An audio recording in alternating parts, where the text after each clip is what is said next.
Johnson, you will not believe what just happened to me. I was out taking photos with my Fujifilm camera, of course, and I was getting a backlit tree with a hot dog machine. It was, you wouldn't believe the cinema. And then Chihuahua knocked me over. I fell on my face. They're stronger than they look. And the mode dial seemed to turn into something I've never seen before. And when I went to take a photo, I looked at it in Lightroom, it wouldn't open. And I was like, what is it? Turns out it was a bunch of photos moving. Like this whole scene, or what is that? What is this? It's called the movie mode, boss. Our cameras can shoot video, you know. Photocentric piece. Just one time, I'd like to see you do it. Make a video camera for once. Everything you do is photo this, photo that. Where's our video specs? I think you're right, Johnson. We should try to make video for once. Let's make a movie camera. I don't know where to start. Would you have any ideas on how to make a good video camera? Okay, I'm not sure you're ready for this, boss, so sit down or at least hold on to a railing near you. We're talking medium format sensor, but we're not doing the square size that all the other losers are doing and then cropping off the top. No, medium format 16:9 ratio sensor, 9 megapixel DGO technology for a pixel pitch of over 350,000. The most dynamic range you've ever seen. X-trans sensor coming back. The cinema, yeah, it's ours. I don't know about this, Johnson. Medium format for video? Won't the depth of field be too shallow? Were you in focus for anything you just said? It's unlikely. It's too thin, man. I don't know, man. Let's just dip our toe in the lake. I don't want to make a whole thing here.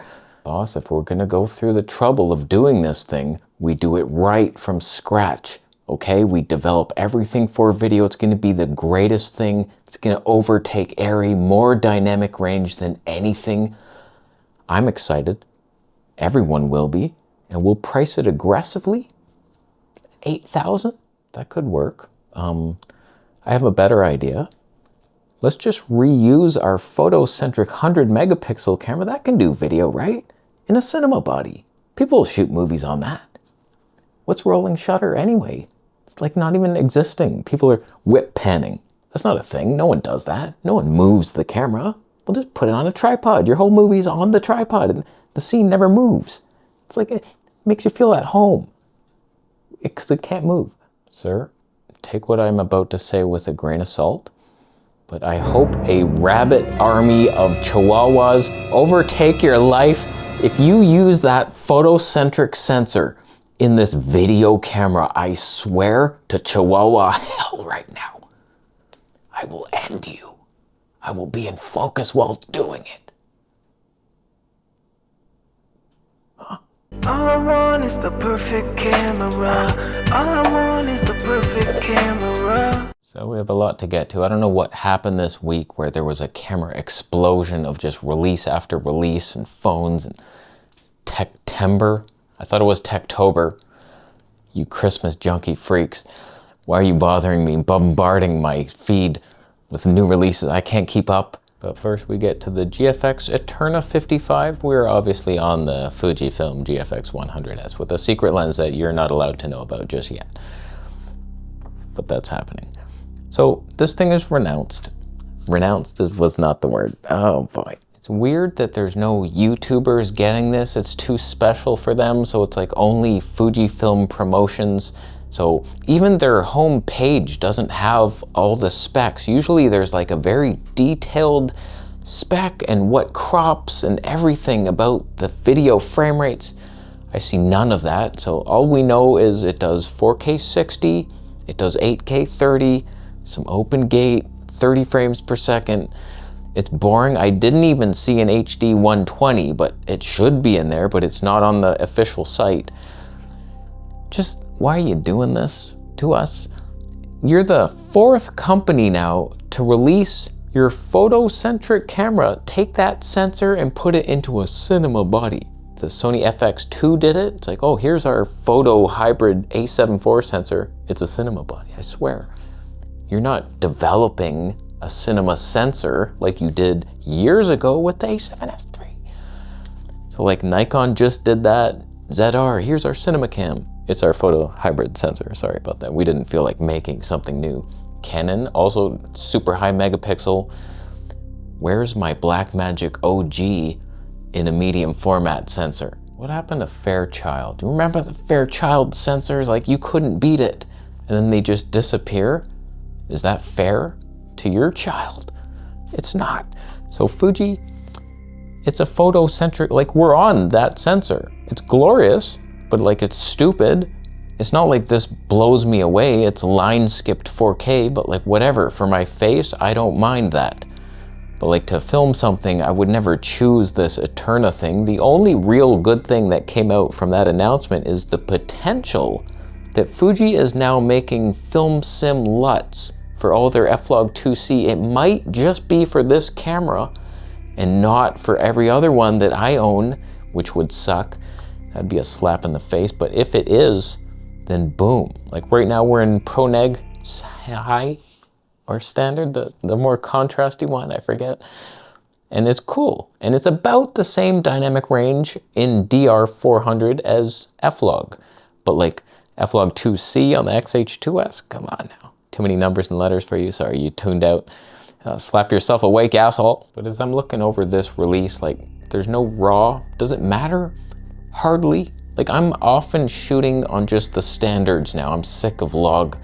Although the Canon C-Log 2 looks amazing, but like, so many, I have problems with Nikon log. This Fuji log, it looks okay, but the film sims, I didn't say that weird, you heard it weird. They do at least have an optical low pass filter to take some of the edge off. I wish I had one of those on this. It's just a thing that softens it in front of the sensor, cinema-like. They had to do that because it's a photocentric sensor. Why'd you do that? Variable ND, 2 to 7 stops. Not really enough probably for variable medium format life, but it's smooth. Electronic even? Auto does it? I don't know, doubt it.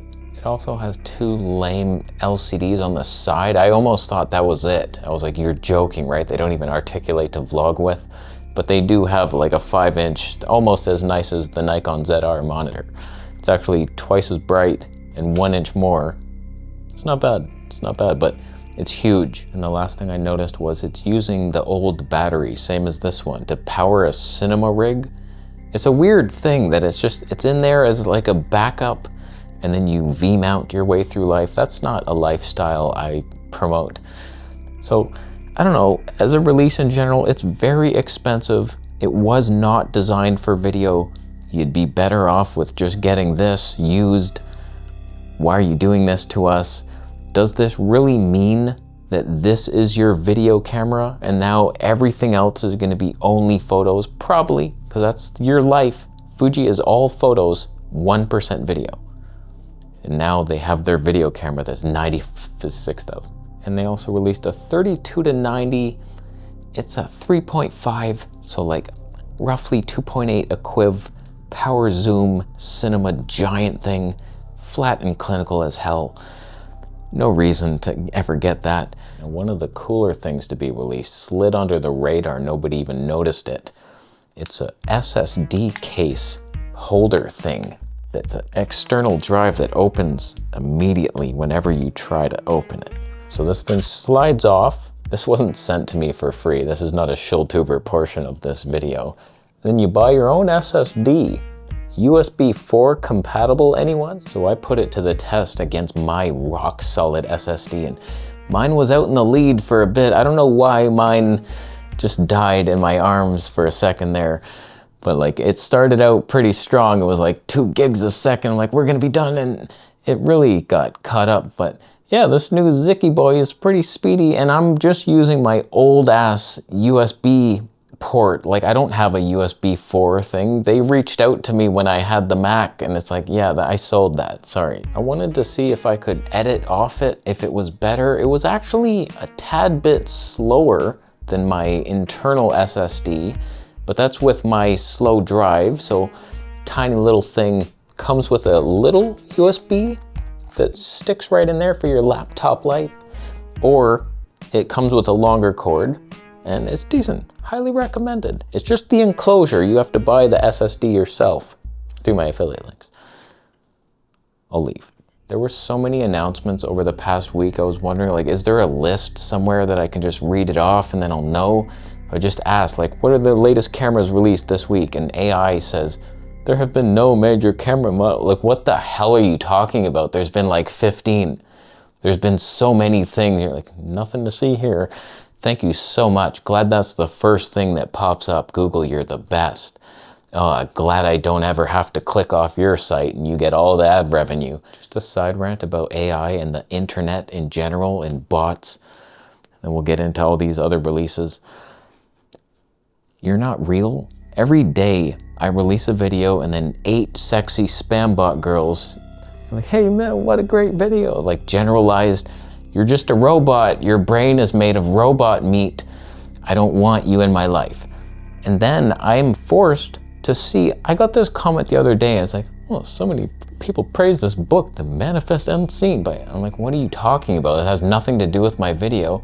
It was 3 comments in a row from separate people, and they're all just like long ass comments. I'm like, what is this fluff? And then they're all mentioning this Manifest Unseen, and now I'm advertising it. And it's like, leave me alone, you're bots. Remember I reviewed that mini PC, the GeekCom, and it sucked? And I was like, wow, this is terrible. Just recently, I got 4 comments on that video that was like a year ago, and they're all just saying, oh, this is so great, the GeekCom, you can always count on them. I'm like, what are you talking about? You're all bots. Like all at the same time, a year later. GeekCom bots, like leave me alone. And when it comes to the other announcements, there were just so many. A lot of them pretty lame. Like if we're just looking overall what just happened to us the past week, we got a bunch of cool stuff. Nothing really pushed forward the industry much. The only thing that really was like, oh, was the Nikon ZR with the giant screen. Like we're really only excited about that big screen. It's like, wow. And like it might even be overkill in like just for vlogging. Like I don't even look at the screen ever. I don't really need it, but I want it for some reason and it's cool. But we got the Canon C50. I already gave you my thoughts on that. It's just so clinical, 7K. Like, it's just the design that people are going for now. All the companies want the higher resolution. None of us are asking for that. Who even asked for 8K in the R5? Nobody. Like, it's fun to punch in, but like, you don't need it. And I would much rather have soft, pleasing HD, if not 4K. iPhone 17, I couldn't care less. Like, I think they just changed one of the telephoto camera. Nobody cares about you, but like, whatever. A lot of millions of people care, but not me personally. I'm still waiting for a natural looking phone, and the only one really is the Sony X whatever hell they're on, and it's Sony natural. That doesn't count. So like, I'm still waiting for an upgrade to my P40 Pro. You think we're ever getting it? No, because we have 7,680 frames per second for Pigeon Magic. And I don't believe the smartphone industry even cares about my life, because I like doing that and it's like so fun, and even Huawei isn't doing it anymore. And I don't get the direction. Everyone's going super high megapixel, high resolution. Why do you think that is? I'll tell you why it is. Because the government wants to spy on you, and they need all your phones with higher resolution so they can crop in and see, oh, look at that Timmy's over there. What's he doing? Did he pay his taxes this morning? Crop in, what's that? He has money. Shake him out. That's why. So like, I don't need this high resolution madness in my life. 4K is overkill. And if we just designed, because that's 9 megapixels, if we designed that, we'd have the processing power to be doing fun high frame rate modes and more dynamic range. Focus on the airy lifestyle. Better color and dynamic range. No one's doing that. DaVinci Resolve can now use ProRes RAW. That actually makes Panasonic viable now. Because I was always laughing like, yeah, great, you do that, but we can't edit it. Now we could. Do I care? Not really. I've seen Panasonic. Their glowing red face technology is not my thing. I don't like you. I'm so desperately waiting to sell you off, and I can't wait when that day comes, because you suck. You turn on, it takes you 5 seconds to turn on. You miss your shots, and even when you do get your shot, It's glowing red hell. Sigma? Do we even need to talk about that? 135mm 1.4 sounds cool on paper until you realize you're in a flat prison and you're a two-dimensional loser who belongs in a hot dog sandwich next to flat pepperoni slices. That's not going to be magic. And look, it's okay. You have your background blur, it's cool. It has a certain look. Whenever I see an image taken with that style of lens, I think that looks modern. Where's the magic? That's just me personally. I like magical things. I want fairies to carry me to my next vlog. Sigma and Tamron both released utterly abominable Sigma 20-200, Tony 3.5 to 6.3, and then Tamron tries to match it with a 25-200, 2.8 to 5.6. Just, if there's anything worse than a Sigma or Tamron Prime, it would be a zoom, and the only thing worse than a zoom would be a super zoom. And there's two of them. Thank you so much for nothing. I feel like I'm being mean, but I know that I'm not. So that helps me. OM System releases a 50-200 Tony 2.8. It's very expensive. It's very heavy. There's a Leica 50-200, 2.8 to 4 with Leica pop. Thing is tiny. Not super cheap, but tiny. Let's pretend that you're in business and that was totally your new creation. It wasn't an old Olympus document you found in the warehouse that a rat brought to you. The Olympus rat has managed to take some tech from other companies. He found the Leica patent for the 50-200, and then they designed some stuff around it, and okay, you're doing stuff. It's not much reach. I never thought 400 could even be termed a wildlife lens. Not sure who this is for, but whatever. People like their 100 to 400s. And there's one for Olympus. Weather sealed, quite nice. Really pricey. Like, are you joking, Olympus? Look at this. Are you serious with that? You're more money than a Panasonic S5 2X. You're trying to compete with that. Get ours instead. Like, what are you talking about? Do you know our world? Why am I quoting that? I only went halfway up, it doesn't count. All right, last couple releases here. Canon RF 85mm 1.4.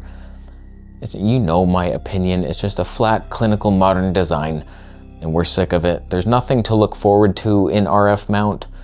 There's not one RF lens that I would ever buy. I bought the RF 28mm 2.8 and I already regret it. I've regretted it for half a year now. It's clinical. You only have EF primes and that's it. And they're magic, but there's nothing to look forward to, and it's annoying. Canon's a dead-end system, and they don't allow third-party companies, if they wanted to add some pop to your life, it's not gonna happen. And that Canon point and shoot, taking advantage of your dead mother's camera, it was just such an insult. Like, it did nothing. At least, like, make a new point and shoot. If you think there's a resurgence, why didn't you make something? That's what all these companies are doing. They're just taking old things they have and marketing it different. That's the only thing that changed. The marketing team grew. They have the budget. That's what everything's going towards. Look at us over here. They're just shouting at us. Where's the actual, like, engineers with glasses, and they have the soldering stuff and they change circuits and then they make the new stuff? Where's that tech? So what was your favorite release out of all that nonsense? It's kind of like, cool story, not tempting me to buy anything, a lot of sideways crab steps, but like, whatever, they're going to work, they're releasing stuff. That's our world now. It's all modern and flat in hell, but like, we're a part of it. We get by with our old vintage glass, and we'll be in a corner somewhere, and it's fine. We'll be fine. So I won the internet because I have more background blur than most. And I have turned into a monster. And that's fine. So Bitcoin is appreciated, and these all suck. Go back to work, get a real job, camera companies, do something better. Subscribe for more videos.